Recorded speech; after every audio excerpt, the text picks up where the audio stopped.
Welcome to base maker. आज के daily news analysis में हम लोग देखने वाले हैं द हिंदू के साइंस पेज के इस आर्टिकल के बारे में। इसमें राइटर का कहना ये है कि आज के टाइम पे कल्टीवेशन को कोकोनट के कल्टीवेशन में हम लोग प्रोडक्टिविटी के बजाय सस्टेनेबिलिटी पे ध्यान देना चाहिए। तो इसमें क्या की कंसर्न्स हैं वो देखेंगे। कोकोनट प्रमोशन स्कीम जो 2026-27 के बजट में आया था, यूनियन बजट में आया था, तो उसमें ये कहा गया कि प्रोडक्टिविटी को बढ़ाया जाए। कैसे बढ़ाया जाए? तो रिजुवेनेट किया जाए ओल्ड वाले जो गार्डन्स हैं, जो नॉन प्रोडक्टिव गार्डन्स हैं, जो हाई यील्ड वैरायटीज़ उस पर लाई जाए और नए कोस्टल प्लांटेशन किया जाए। तो इसमें इनका कहना ये है कि 150 करोड़ पास हुए हैं क्लस्टर डेवलपमेंट प्रोग्राम के लिए, जो कवर करते हैं प्रोडक्शन, वैल्यू एडिशन और मार्केटिंग को। तो इसमें इसके स्ट्रेटजी में ये आया था कि कोकोनट डेवलपमेंट जो बोर्ड है, जो हमारा केरला में है, कोची केरला में, तो उसमें ये हुआ कि एक्सपेंड किया जाए कैसे कल्टीवेशन को, और जहाँ पे पहले से नहीं होता है कल्टीवेशन, जैसे कि गुजरात और असम, वैसे जगहों पे जो नॉन पेनिनसुलर रीजन है। तो इस आर्टिकल में ये बस प्रमोशन की बात चल रही थी, मतलब जो स्कीम लाई गई थी गवर्नमेंट के द्वारा, वो बस प्रमोशन पे ध्यान दे रही थी।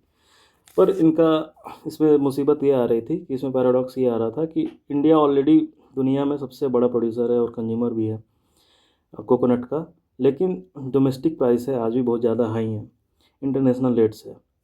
जो रीजन है, जैसे अनाई मलाई जो तमिलनाडु का रीजन है, उसका हील्ड ऑलरेडी बहुत ज़्यादा है।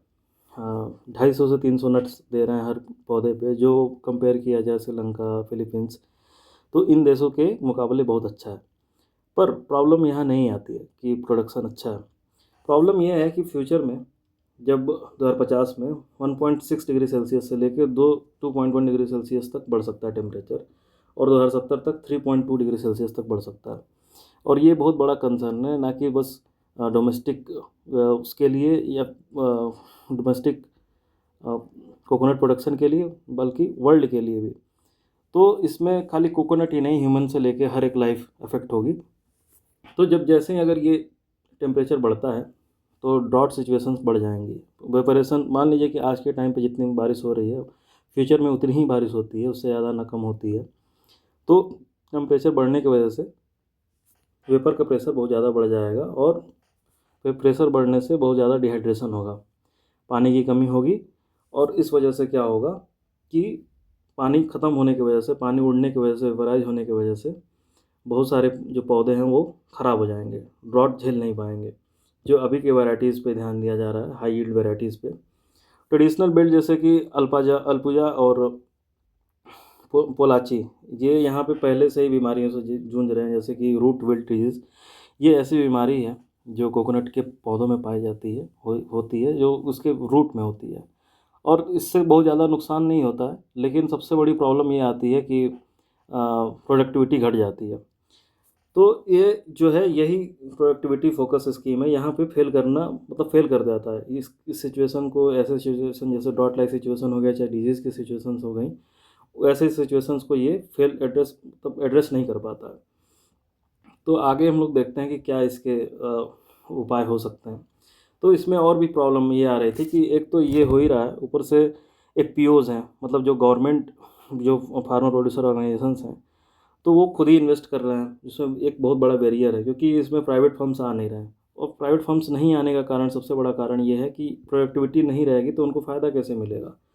तो इस प्रॉब्लम इसमें ये आती है कि अगर फ़ायदा नहीं आता है तो हम रिसर्च क्यों करें, किसी तरह के रिसर्च प्रोडक्शन में क्यों ना आए, और सस्टेनेबल क्यों बनाएं। तो और जो अभी जो करंट स्कीम जो भी आती हैं, जो सब्सिडाइज स्कीम है, जो बायोलॉजिकल या माइक्रोबियल इनपुट्स देती हैं, वो बहुत सब स्टैंडर्ड है, उतने अच्छे स्टैंडर्ड्स नहीं हैं, पुअरली स्टोर्ड हैं। उनका जो स्टोरिंग कैपेसिटी है बहुत कम है, और वो बहुत ही, मतलब लायबल नहीं है, बहुत ज़्यादा अच्छे फंक्शन नहीं कर पाते हैं। तो वैल्यू एडिशन गैप भी है। Encouraging FPOs to invest in processing without established market, बिना किसी मार्केट को स्टेब्लिश किए हुए, या फिर बिना किसी गारंटीड डिमांड को फुलफिल नहीं करते हुए फाइनेंशियल लॉस ठीक ठाक हो सकता है। तो ये कंसर्न आता है प्राइवेट इन्वेस्टमेंट में। तो इनका प्रपोज्ड मेजर ये है कि क्यों नहीं ऐसा किया जाए कि हम लोग रिप्लेस कर दिया जाए, जो आप जो डायरेक्ट जो पैसा दे रहे हैं 150 करोड़, जो इस स्कीम में पैसा दे रहे हैं, तो उसको क्यों नहीं हम लोग डायरेक्ट बेनिफिट ट्रांसफर्स में ऐड कर दिया जाए। तो डायरेक्ट कैश बेनिफिट जब देंगे फार्मर्स को, तो उनको पता चलेगा कि मतलब उन अपने हिसाब से वो काम कर सकते हैं, जैसे वो इरिगेशन में काम कर सकते हैं, या फिर सॉइल को इनरिच करने में काम कर सकते हैं।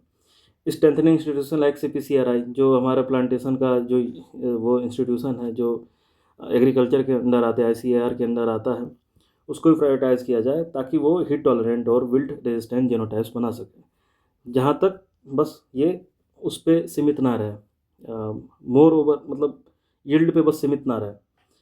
तो मार्केटिंग पार्टनरशिप ऐसे ढूंढी जा सकती है जो FMCGs हैं, जो मतलब बड़े जो फास्ट मूविंग कंज्यूमर गुड्स के जो प्लेयर्स हैं बड़े, जैसे अमूल हो गया, ITC हो गया, बहुत सारे चिप्स नमकीन कोल्ड ड्रिंक के इनके बिजनेसेस हैं बहुत सारे, उसमें ये प्रमोट कर सकते हैं।